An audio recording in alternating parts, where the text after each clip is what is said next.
Why are labor force disability rates increasing by 20.4% over a certain amount of time? Oh my goodness. This proves something. Does it not? Does it not? Before you comment, please watch the whole video because I think you're going to be surprised what I say. All right, so I'm listening to Steve Day's show over on Rumble because you can't get it on, well, I don't know if it's on YouTube, I don't know, but Rumble, and I like Steve Day's show. All right, so chart has no benign explanation, and I'm going to show you the chart that they're referencing, and I'm going to show you why there might be more than meets the eye. All right, so anyway, so he shows this chart right here, labor force disability participation rate with a disability, and they focus on this right here. So here we got 2021. We had 19.6% of the labor force had a disability in January of 2021. And now we got 23.6, which is a 20.4% increase in the matter of what, a year and a half or so? 2 years. 2 years.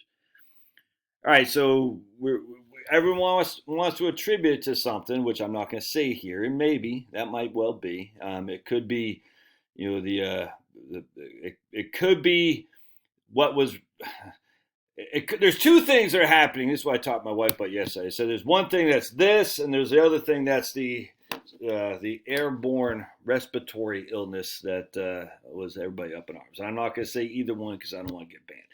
Two things happening, and so one of those two things is could be accounting for this, and I think it probably is actually, or at least a recognizing that people are more likely to be disabled because of one of those two things, if that makes sense. And I'm okay with that.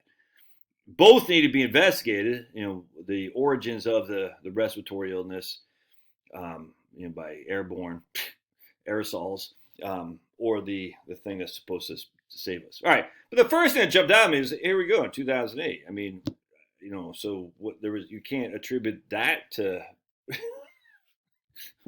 I mean, so what happened? Well, that is also in the middle of a recession too. So anyway, the point being is, does this typically mean that recessions have more disability? And the answer is probably yes, probably yes. But this is actually 23.6, and that's just right here 23.8. So in of itself, it's not like we've never seen this before. And so you can't say this right here is obvious. What you see what I'm saying? There's another side of the story. And I'm not saying these things aren't, you can't make a correlation there to equal causation. I'm just saying at the end of the day, we've been through this before, and why? I don't know. But I want to show you guys something else too. So check this out. So we're going to go to, so I went to the Fred, and that's the economic research over at the St. Louis Federal Reserve Economic Research, I don't know what, data. Federal Reserve Economic Data, there you go, from the St. Louis Fed. And I love this. This is like, I'm like a kid in a candy store at the Fred stuff. It's nuts. I'm looking for anything on disability, labor force disability, anything before 2008. I don't really find much. And then everything's 2008, 2008, 2008, which is odd. But anyway, so I came across this right here, 1959, current government expenditures, income security disability. How much are we spending on disability? Oh my goodness, look at that chart. Oh, look at that. From basically 2000, we're spending $93 billion, and now we're spending $283 billion. Thanks, Obama. Oh my goodness, no one wants to work. All right, that's what rookies would say, frankly, because you can see, look at this growing. It's just, oh my goodness, then from 1991 it's only 54 billion, and now it's here. What you want to do, of course, this is just government expenditures. All right, so everyone's going to, mom's going to say, look at all this spending. Then we want to go to edit graph, as I've done this 1,000 times a Sunday, and do a log scale. And what you're going to know here is that, oh, pretty interesting. That's pretty flat in terms of percentages of growth. You can't look at a dollar growth. You look at a percentages of growth. It's just so frustrating to me. So remember, 20 to 40 is the same percentage as 40 to 80. All right, even 20 to 40 is a doubling. 40 to 80 is a doubling. So if you're looking at this as an inch, this is an inch. 80 to 160 is a doubling. 160 to 320 is a doubling. You can't look at it as in dollar bills. You have to look at its percentages increase, man. All right, and one of the reasons, Frank, is population increase. I wonder if we could overlay this with population increase. Let me see if I can't mess around with that. Oh, looky here. So here's the population increase in the red. It's on the right scale. All right, it's just going up. And here is the increase in disability payments that we're spending. And it looks like to be a pretty significant change right there. But watch what happens when we log it. All right, so we're going to go to edit graph. And this goes back to 1959. We're going to log both of them. And you're going to see they look pretty doggone close, don't they not? So you can see the increase is just because of the population increase. Look at that. So right here, we had it's just tracking, man, from a percentage of increase. It looks like the percentages of increase in the dollars spent on disability is larger than the population increase, but not by a whole lot, man. I mean, that's pretty significantly close relative to what you would think if you just looked at the chart without a log. Anyway, the point being is that if you're going to be, you have to be open to all sorts of arguments. You just don't look. It's easy to get tracked into what's happening with various things in terms of jabs or the C or you can't. You got to look at both sides, because what happens a lot of times with people on my side is they're too quick on the trigger to see something that validates their opinion, and they'll say, yeah, and I'm like, you can't, I mean, you can, but you lose your credibility, frankly, because we're always under the gun. The truth seekers are always under the gun, because the Satanists, they always lie. They always lie. They will forever lie.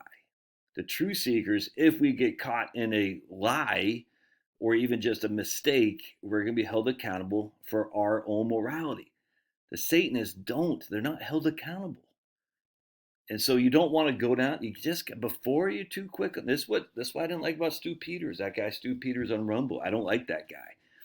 And the died suddenly thing, I don't like, because I know there's more to the story. I get it. It's pushing a lot of people to wake up. I don't like that. You shouldn't have to use deception to wake people up. You should just be on the straight and narrow at all times. If you have to use deception to wake people up, you'll say deception is a tool we can use to move the ball forward in our direction. That's wrong. You can't do that. Anyway, Stu Peters had this. What he says, I can't remember, something about some guy in Ontario or Alberta or something like that, who said, I have proof of XYZ, and it wasn't. And it was bad. And I was like, no, you didn't. I can't remember what it was now, but it's so frustrating to me. And many of my side, kind of like the snake venom guy, whatever that was with snake venom. I don't know how many people fell for that crap. I was like, oh, we don't have the righteous people. We don't have the ability to be lackadaisical with our numbers. That's just all there is to it, man. We don't. We have to be as spot on as we possibly can. Because if we make a mistake, we will be held accountable, and they will use that over your head for all time. Look at that guy.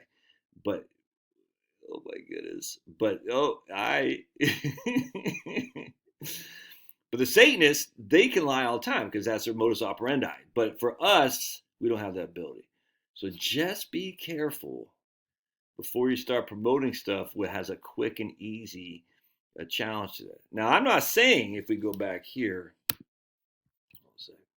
now, I'm not saying this isn't something going on, but we don't know that for sure, especially because we have history. Just 15 years ago, this exact same thing happened without what's going on around us today in the air, and in some group of people that make money off this. Anyway, so let's just see what this is. Alfred. Let's take a look at this. Where does this go? Let's go to Max here. Let's see what we got. Max is, see, 2008. All right. Love your thoughts. Subscribe down to Doobly Doo for locals every Friday at 4 p.m. We go on locals. We got 897 people subscribed there. So don't not be subscribed. Only losers don't subscribe to locals. Are you a loser? Huh? Look, Bible says, are you a loser? We'll see you.